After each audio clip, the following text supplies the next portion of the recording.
할렐루야. 나는 대림절 셋째 주일 오후 예배 자리에 나온 성도님들을 축복합니다. 제가 이제 이 자리에 오기 전 가장 고민한 것이 하나 있습니다. 그게 바로 인사말인데요. 제가 시간을 들여 고민한 인사말을 갖고 이 시간 이렇게 고백했으면 좋겠습니다. 앞뒤 좌우에 계신 여러분들을 보며 이렇게 고백하겠습니다. 사랑합니다. 당신을 참으로 사랑합니다. 사랑합니다. 당신을 참으로 사랑합니다. 아멘. 이 시간 제가 이러한 인사말을 고민한 것에는 큰 이유는 없습니다. 고민한 시간에 비해 이유는 조금 작을 수 있지만, 제가 이러한 인사말을 고민한 이유는 연말의 시간을 보내는 지금 우리는 주변에서 감사와 수고의 인사는 참으로 많이 나누는 것 같습니다. 하지만 이 시간 우리가 성탄의 기쁨이 앞두고 있는 대림절기, 또한 하나님께서 사랑으로 독생자를 주신 예수 그리스도를 찬양하고 기도로 나아가는 이 성탄절이 얼마 남지 않은 지금 하나님의 사랑을 고백하고, 또한 하나님의 사랑 되시는 예수님을 따르는 저와 여기 계신 모든 성도님들이 되기를 축복합니다.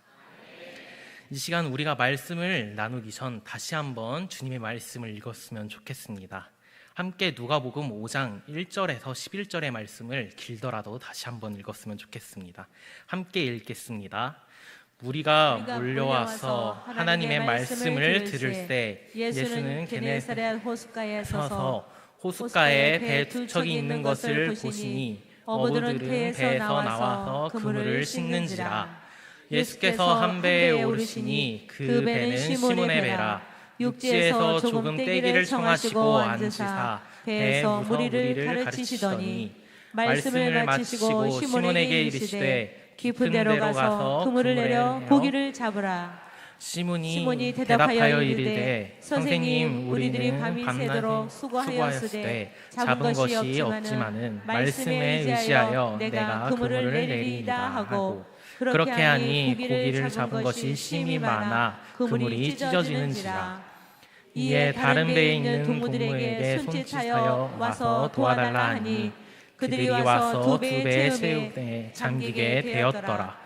시몬 베드로가 이를 보고 예수의 무릎에 안에 엎드려 이르되 주여, 나를 떠나소서, 나는 죄인으로소이다 하니, 이는 자기와 함께 있는 모든 사람이 고기를 잡은 것을 보고 말미암아 놀라고 세베대의 아들로서 시몬의 동업자인 야고보와 요한도 놀랐습니다.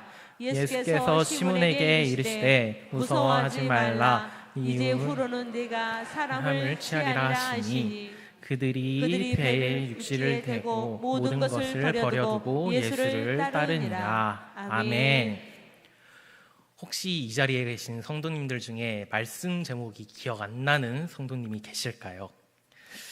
말씀 제목은 예수를 따르자입니다.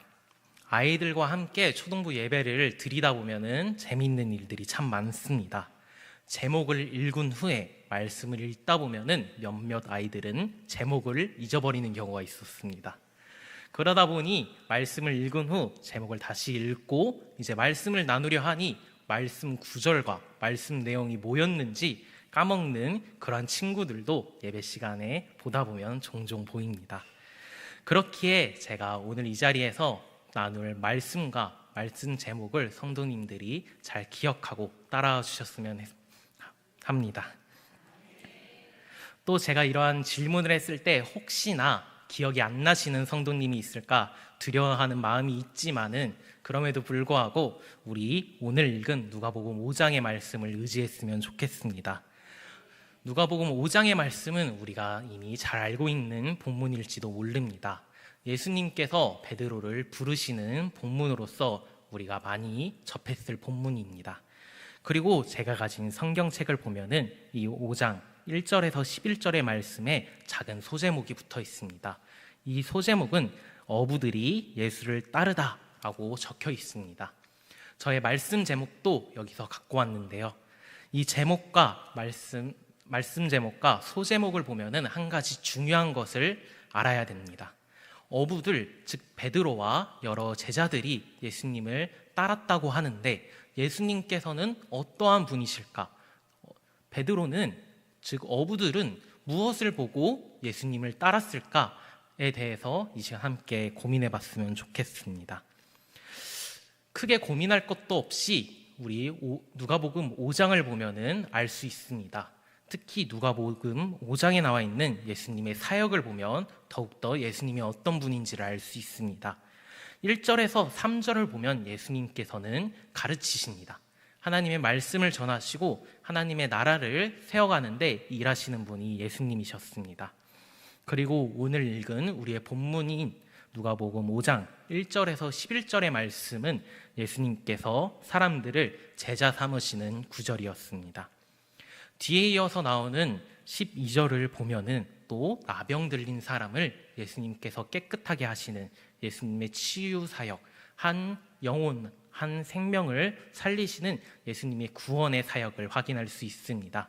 우리는 이러한 사실을 너무나도 잘 알고 또한 베드로처럼 고백합니다. 예수님은 우리의 삶의 주인이시자 이 땅에 오신 하나님의 아들이라는 것을 말입니다. 이러한 예수님을 어부들이 따르게 된 가장 첫 번째 이유는 예수님께서 어부들에게 찾아오셨다는 것입니다. 우리 함께 누가복음 5장 2절의 말씀을 읽겠습니다. 호숫가에 배 두 척이 있는 것을 보시니 어부들은 배에서 나와서 그물을 싣는지라. 동시에 예수님께서 찾아오셨을 때 어부들의 상황이 어땠는지 이어서 누가복음 5장 5절의 말씀을 읽겠습니다. 시몬이 대답하여 이르되 선생님, 우리들이 밤낮 새도록 수고하였을 때 잡은 것이 없지만은 말씀에 의지하여 내가 그물을 내리이다 하고. 2절에서 베드로와 어부들이 그물을 싣는 것을 확인할 수 있습니다. 그리고 5절을 통해서 왜 2절에서 어부들이 그물을 싣는 이유를 확인할 수 있습니다. 어부들은 물고기를 잡는 사람들입니다. 그리고 이러한 물고기를 잡는 것이 어부들의 직업 소명이자 어부들이 해야 될 일일 것입니다. 하지만 말씀의 상황 가운데에서 어부들은 물고기를 잡지 못하였습니다. 우리 또한 이러한 상황을 종종 마주할 수 있습니다. 우리가 해야 될 일, 그리고 우리에게 맡겨진 일이 있지만 그 일을 하려고 해도 노력을 해도 결국엔 이루지 못하는 씁쓸한 경험을 경험할 수도 있습니다. 또한 더 슬픈 상황을 만드는 것은 5절을 통해서도 확인할 수 있습니다. 베드로가 밝힌 것은 밤낮을 수고하여도 물고기를 잡지 못하였다 이야기합니다. 우리가 살다 보면 가장 속상한 것이 노력했는데 결과가 안 좋은 것일 것입니다. 우리가 수고하였고 우리가 원하고 바라는 것을 위해서 열심히 행동하여도 결국에 이루지 못한 것이 살다 보면 종종 생기기 마련입니다. 근데 그러한 가운데에서 말씀을 통해 알 수 있는 것은 그러한 상황 가운데 예수님께서는 찾아오시는 그러한 임재의 순간이 있다는 것입니다. 베드로는 예수님께서 찾아와 주시고 그리고 예수님께서는 그 베드로에게 하나님의 말씀을 전하십니다. 베드로는 어찌 보면 그 밤 그물을 싣는 순간은 되게 기분이 안 좋았을 수도 있습니다. 어부가 물고기를 잡아야 되는데 물고기를 잡지 못하였고 어찌 보면 내 하루의 일과를 망친 일 아니면 망한 하루를 보냈다라고 심하게 얘기할 수도 있습니다. 하지만 그 순간 예수님께서는 하루를 그렇게 마무리 짓지 않게 하셨습니다. 찾아오셨고 또 배를 띄우시기를 청하시더니 베드로를 가르쳐 주셨습니다. 이러한 말씀을 보다 보면 이 베드로와 예수님의 관계가 이 순간으로 끝나도 괜찮아 보일 것입니다. 내 망친 하루를 그대로 두지 않는 예수님, 그리고 그런 망친 하루 가운데에서 예수님께서는 내일과 하나님의 나라를 가르쳐 주신다는 이 본문 하나만 의지하여도 우리는 큰 은혜가 될 것입니다. 하지만 예수님의 역사하심은 여기서 멈추시지 않으셨습니다. 다시 한번 누가복음 5장 5절의 말씀을 한 목소리로 읽겠습니다. 시몬이 대답하여 이르되 선생님, 우리들이 밤을 새도록 수고하였으되 잡은 것이 없지만은 말씀에 의지하여 내가 그물을 내리이다 하고. 아멘. 이 5절 이전에 4절에서는 예수님께서는 갑자기 깊은 데로 가서 그물을 내리라 하셨습니다. 그 요청에 응답한 것이 5절을 통해서 우리는 확인할 수 있었습니다. 이 5절을 보다 보면 조금은 당혹스러울 수도 있습니다. 이 그물을 내리라는 예수님의 요청에 베드로는 조금은 당황할 수도 있습니다. 베드로의 직업은 그물을 내려 물고기를 잡는 어부입니다. 그리고 그가 물고기를 잡는 것이 업인 그가 밤새도록 수고하였는데도 잡지 못한 것이 그날의 물고기였습니다. 하지만 예수님께서는 무리를 가르치시는 선생님이 되시는 예수님께서는 그러한 베드로에게 갑자기 어업에 대해서 조언하고 계십니다. 더 나아가서 목수의 집안인 예수님의 삶의 배경을 보더라도 어업에 대해선 베드로가 좀 더 잘 알지 않을까 싶기도 합니다. 하지만 베드로는 그러한 의문과 당혹감보다는 믿음이라는 베드로의 모습을 볼 수 있습니다. 이 5절에서 가장 중요한 것은 말씀에 의지하여라는 구절일 것입니다. 베드로는 어업을 자기의 업으로 삼고 자기가 가장 잘하고 자기가 가장 잘 해야 되는 일인 이 어업을 주님의 말씀에 의지하여 또는 주님에 의지하여 행동하였습니다. 그리고 그러한 말씀에 믿음으로 순종하는 순간 베드로의 그 어업은 바뀌었습니다. 그 순종의 결과를 다 함께 누가복음 5장 6절에서 7절의 말씀을 통해 확인하겠습니다. 함께 읽겠습니다. 그렇게 하니 고기를 잡은 것이 심이 많아 그물이 찢어지는지라. 이에 다른 배에 있는 동무에게 손짓하여 와서 도와달라 하니 그들이 와서 두 배의 체험에 잠기게 되었더라. 아멘. 이처럼 이 말씀을 통해 믿음의 순종의 결과를 통해 확인할 수 있는 것은 물고기를 잡지 못한 어부가 드디어 물고기를 잡은 어부가 되었다는 것입니다.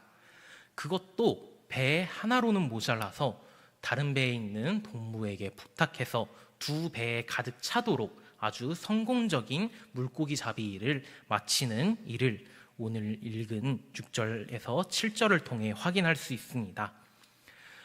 어부가 노력해서 이루지 못한 것을 예수님의 순종, 예수님의 기적 하나로 이루셨습니다. 심지어 그 기적, 그 이루심에는 그물이 찢어질 정도로 가득히라는 충만한 메시지도 들어가 있습니다. 예수님께서는 우리가 이루려고 하셨던 것을 이루시는 분임을 고백하며 나아갑시다. 예수님 없이는 그 어떠한 것을 이룰 수 없음을 기억하며 나아갑시다. 우리가 수고하여도 못 이루는 일을 이루시고 지치고 힘들어 낙심하는 그러한 그물을 정리하는 순간에서도 예수님의 말씀을 의지하며 나아가면은 그 상황을 바꾸시는 분임을 고백하며 나아갑시다. 그리고 예수님의 일하심의 시작에서는 찾아오신 예수님에 대한 믿음이 있었음을 기억합시다. 믿음에 대해서는 우리는 이미 많은 말씀과 묵상을 통해 우리는 고백하고 실천하고 나아갑니다. 다 함께 갈라디아서 2장 16절의 말씀을 읽겠습니다. 사람이 의롭게 되는 것은 율법의 행위로서 말미암이 아니요 오직 예수 그리스도의 믿음으로 말미암은 줄을 우리도 그리스도 예수를 믿나니 이는 우리가 율법의 행위로서가 아니고 그리스도의 믿음으로써 의롭다 함을 얻으려 함이라. 율법의 행위로서 의롭다 함을 얻은 육체가 없느니라. 다시 한번 갈라디아서 2장 16절의 말씀을 읽었으면 좋겠습니다. 혹시 준비가 안 됐으면은 저희가 다시 한번 제가 정리해 보도록 하겠습니다. 이 말씀은 바울의 말씀이었습니다. 그리고 바울은 믿음에 대해서 이렇게 이야기하였습니다. 예수 그리스도를 믿음으로 말미암아 의롭게 되며 율법의 행위로서 의롭다 함을 얻을 사람, 즉 육체가 없다라고 말하는 것이 갈라디아서 2장 16절의 말씀입니다. 베드로의 순종은 이러한 바울의 믿음을 아주 잘 보여줍니다. 나의 판단, 나의 생각, 율법의 가르침, 율법의 행위를 의지하는 것이 아니었습니다. 베드로는 수고와 노력이 들어가지도 않았습니다. 오로지 예수 그리스도의 말씀에 의지함으로 이루어낸 기적이었습니다.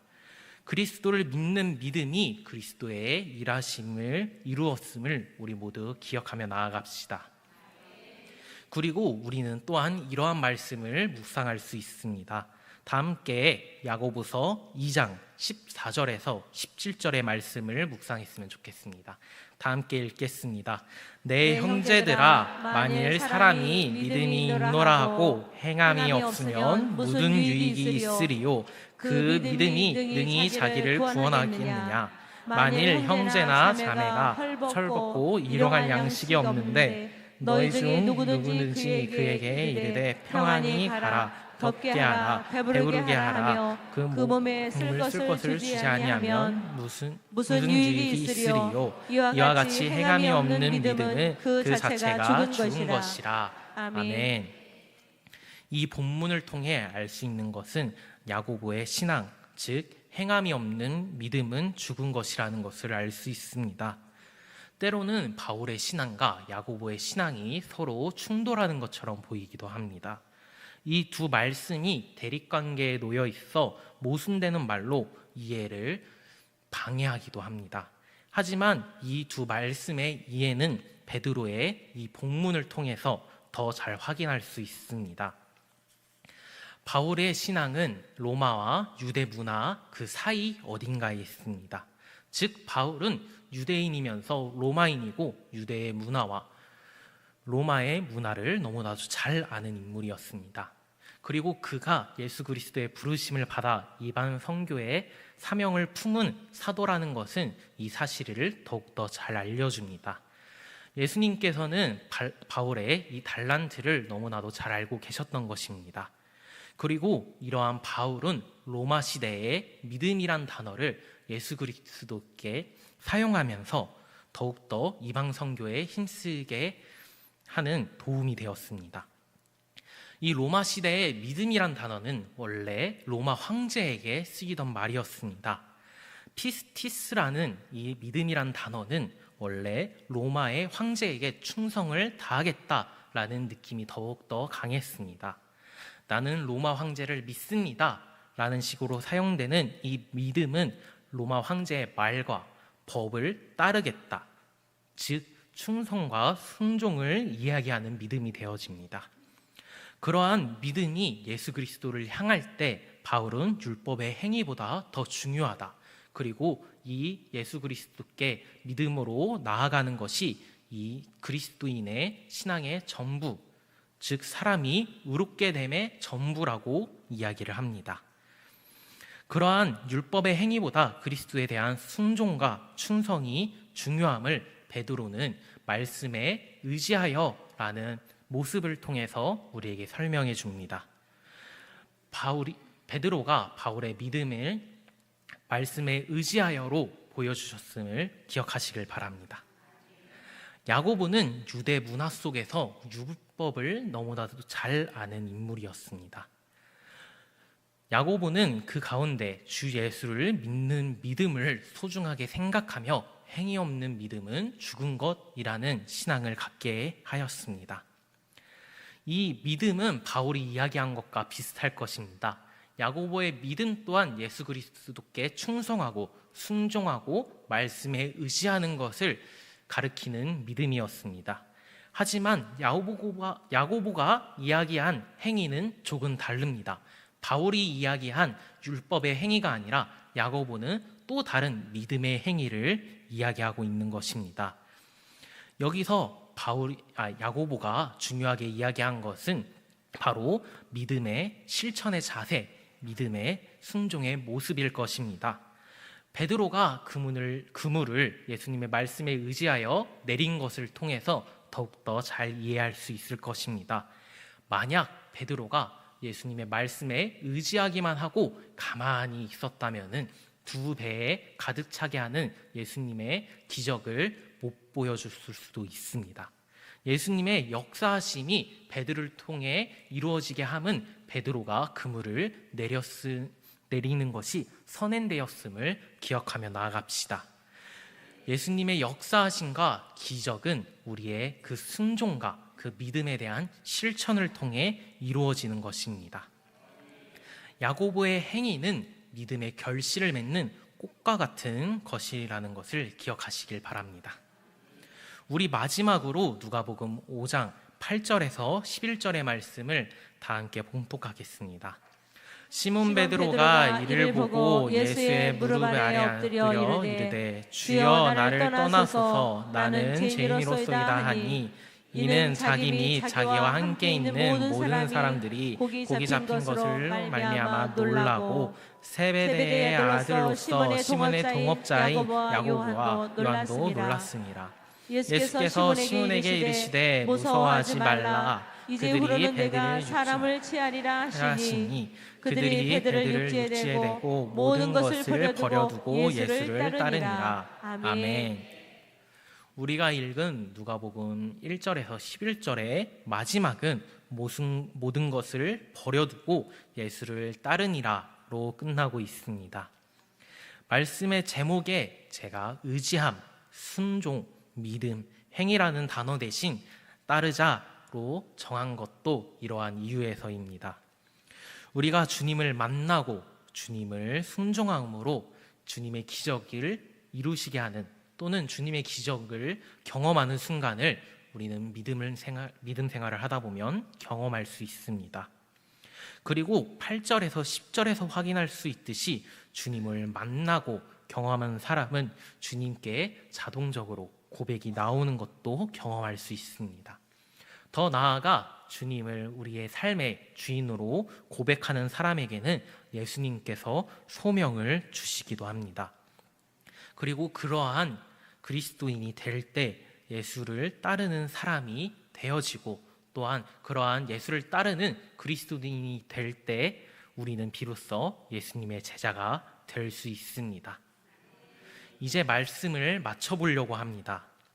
연말을 보내는 지금 우리는 베드로와 같은 상황에 있을지도 모릅니다. 베드로는 밤에 그물을 씻고 있었습니다. 우리 또한 지금 12월을 보내면서 우리가 했던 일들을 정리하고 또는 베드로처럼 밤새 수고하여도 얻지 못한 것에 대한 아쉬움과 그러한 낙심한 순간 가운데 있을지도 모릅니다.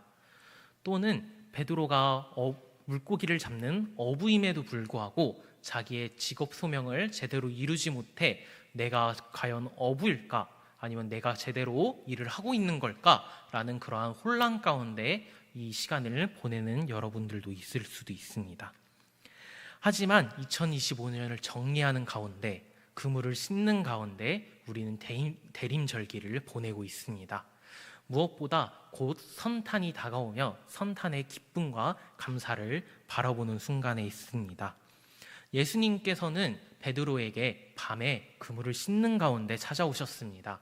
그리고 또한 우리는 12월 2025년을 보내는 가운데 곧 선탄을 맞이하는 예수님이 이 땅에 오신 그 절기를 기대하고 그리고 기다리는 시간 가운데 있습니다. 우리 모두 예수님이 베드로를 만나주신 것처럼 우리 또한 예수님을 만나는 연말이 되기를 소망합니다. 더 나아가서 베드로가 말씀에 의지하여 예수님께 나아가고 또한 그물을 던져 물고기를 잡은 것처럼 우리가 다 끝났다, 이제 일을 정리하자 했을 이 시간에 다시금 주님의 말씀을 의지하여 주님께 나아가여 큰 성과를 이루는 2025년이 되기를 소망합니다. 마지막으로 성탄의 기쁨이 가득한 이 시간, 임마누엘 하나님께서는 우리를 만나주심을 기억하고 또 이 자리에 계신 우리 모두 예수를 주로 고백하며 주님의 말씀을 의지해 행동으로 옮기는 저와 여러분 되기를 소망합니다. 이 말씀에 의지하여 기도로 나아가겠습니다. 은혜가 충만하신 하나님 아버지, 이 시간 우리가 베드로의 말씀을 들을 수 있게 해주시면 감사드립니다.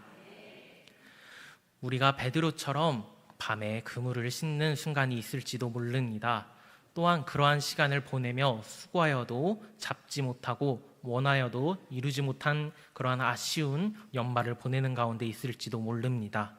하지만 주님, 우리가 오로지 주님의 말씀을 의지하여 나아가고 또한 주님의 말씀에 믿음으로 순종하며 나아가며 행동으로 옮길 때에 주님께서는 모든 것을 이루시는 기적의 순간을 허락하실 줄을 믿으며 나아갑니다. 내가 일하고 내가 수고하는 삶이 아니라 주님의 말씀을 순종함으로 주님의 역사하심이 시작되어 주님께서 이루시고 주님께서 일하시고 주님께서 함께하는 그러한 임마누엘 신앙을 갖는 우리 모두의 삶이 되기를 간절히 소망합니다.